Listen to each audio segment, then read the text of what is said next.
Hello, everybody. I'm sorry I can't be with you today for school assembly, but I hope that the message that I will show via this way of doing it will be a help to everybody.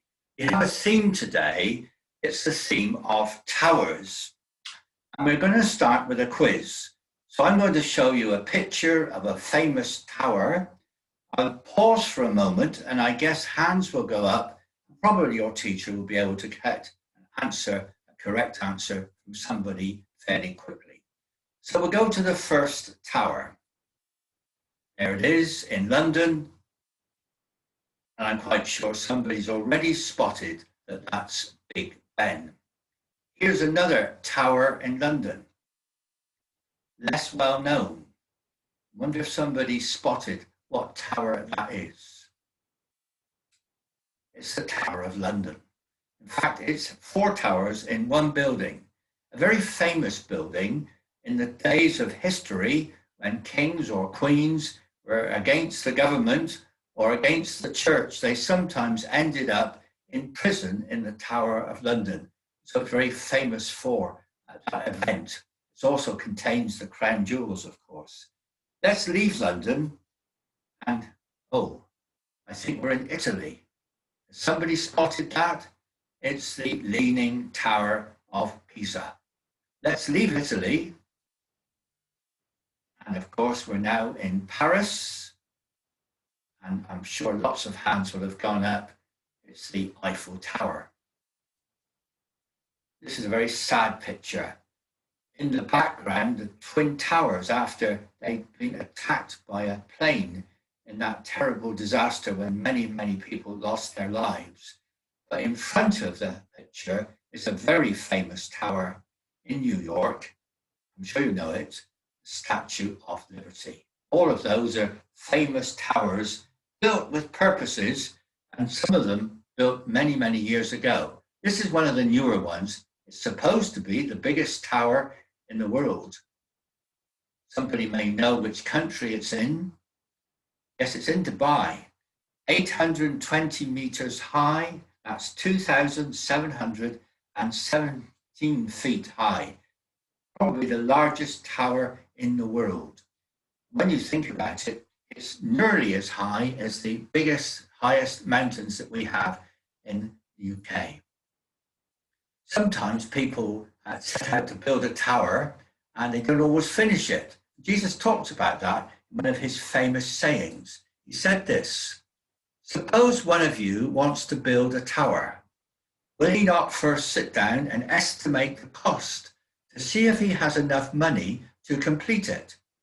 For if he lays the foundation and is not able to finish it, everyone who sees it will ridicule him, saying, 'This fellow began to build and was not able to finish.'" Jesus was saying, if you want to build a tower, don't just start it without working out how much it's going to cost and see if you can have enough money to complete it, because otherwise people will just laugh at you and they'll say you began to build, we're not able to finish. And some people have done that. And around the country, there are various towers that are called follies. This one was actually completed, but it's still called a folly. Probably because nobody really knows why it was built. It was built by a man called Flounders, who lived in Shropshire, and it's a straight tower, 80 feet high. There are various theories. Some people think that Flounders was a very generous man, and he knew that there were a lot of people who were good with building who didn't have a job. So he employed them to build the tower, which helped them with wages, and he had a tower at the end. And maybe it was at his 70th birthday, a sort of birthday present to himself. Some people wonder whether that was the case. Well, we're going to build a tower ourselves today, and it's going to look a bit like this.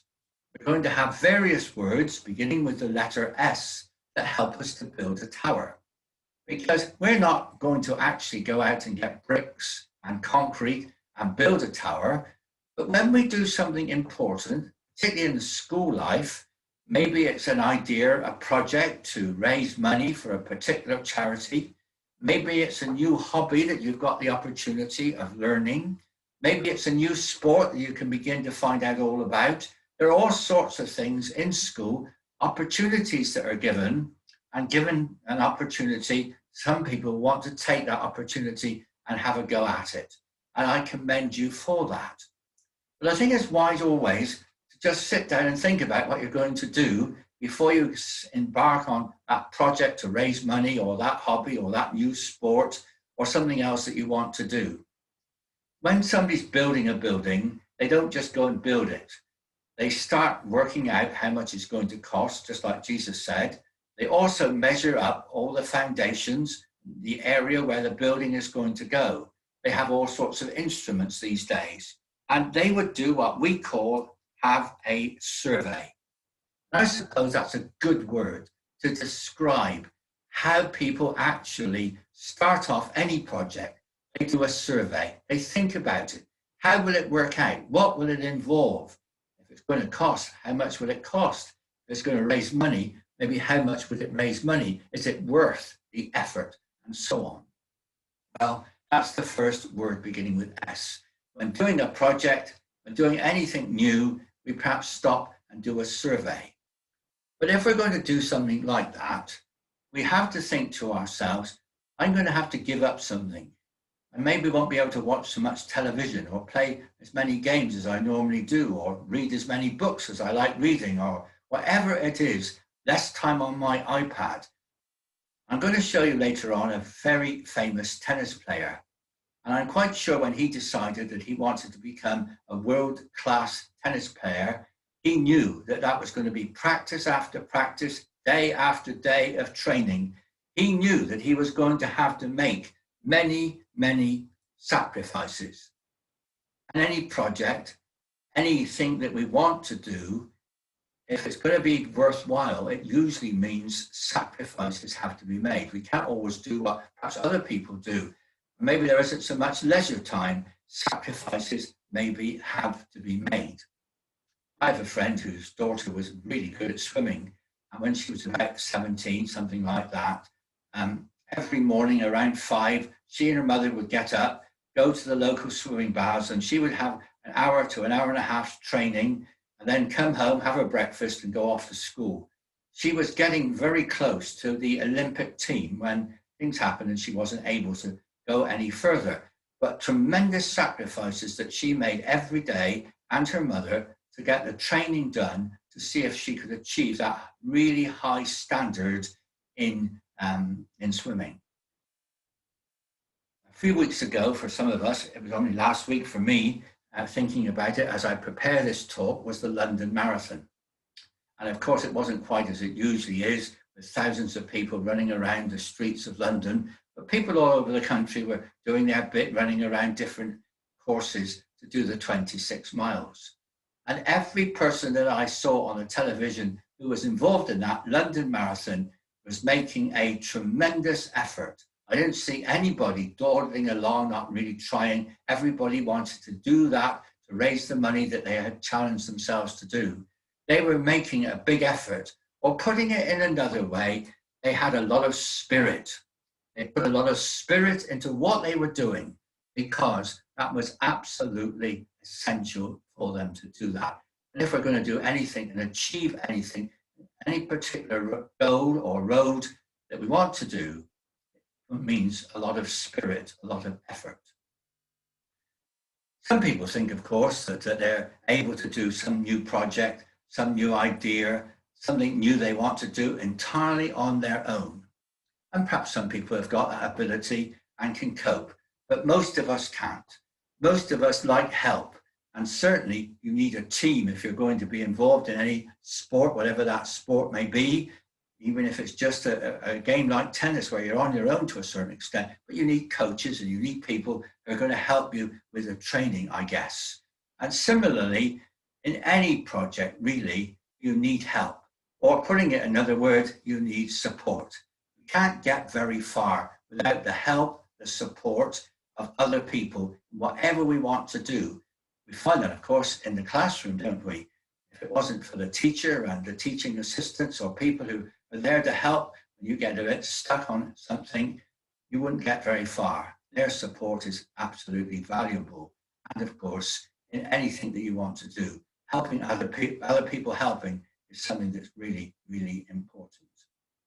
What's the next one? Well, I've called it strength because I think sometimes we need that inner strength, don't we? Sometimes as Christians, we need to recognize that God helps us. Other people find strength from in other ways that enable them to do the thing that they want to do and to be the person that they want to be.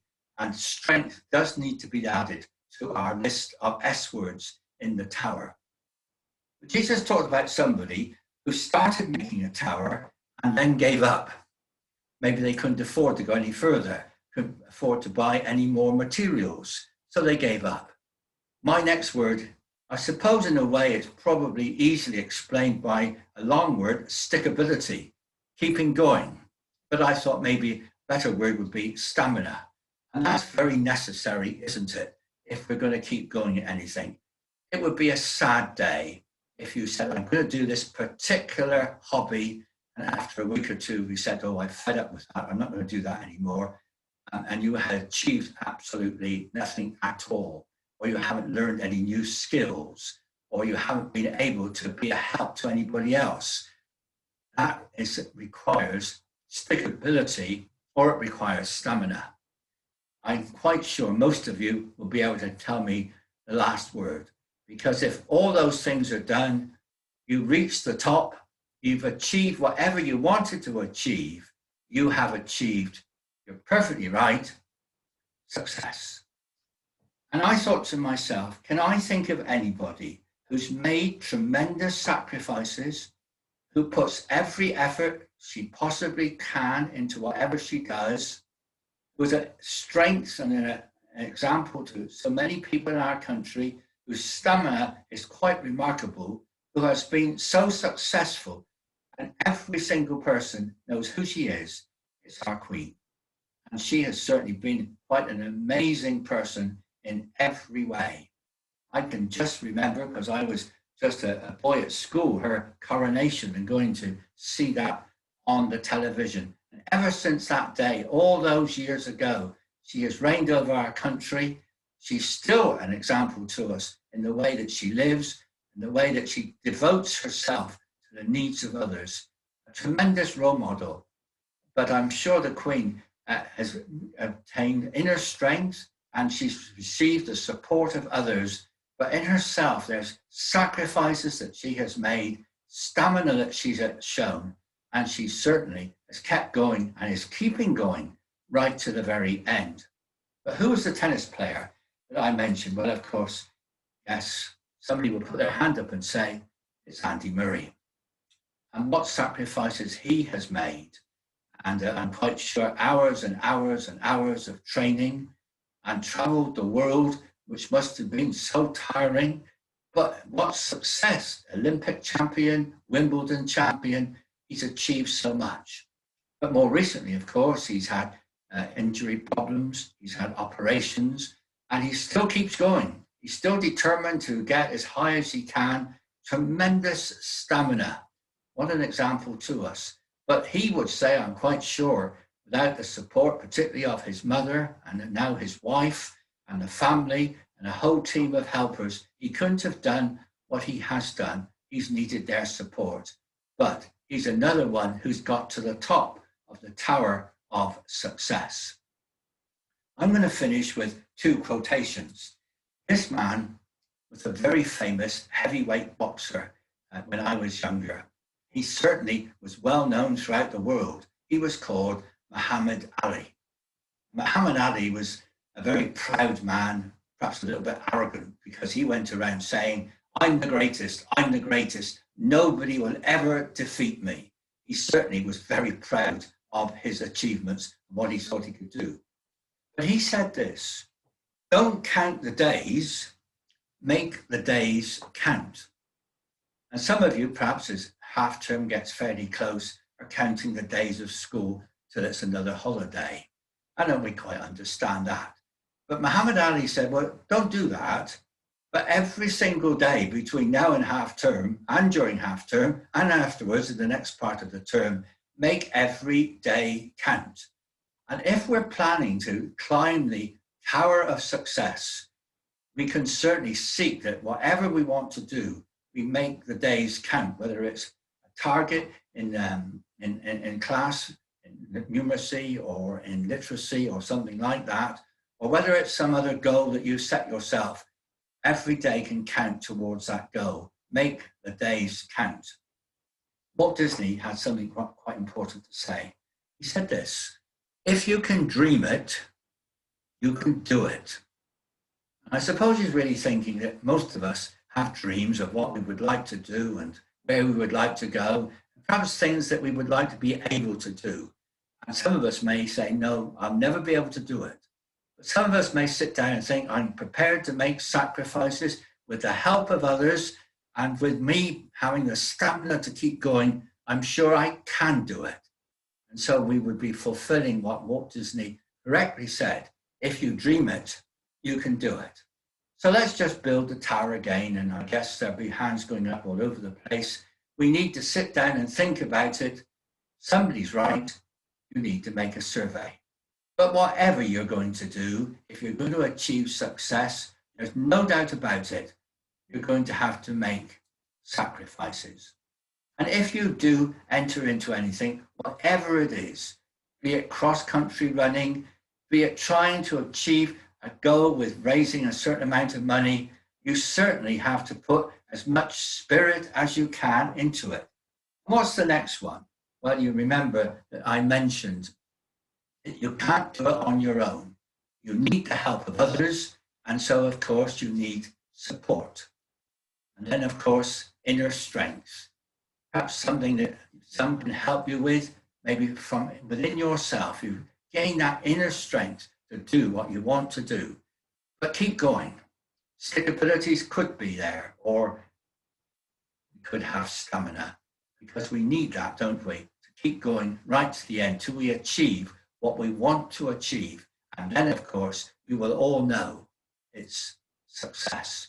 Well, I don't know when I'm going to be able to come and speak to a whole school assembly, but I do know this, that whatever we do, whether it's an older person or a younger person, we all want to climb the tower of success.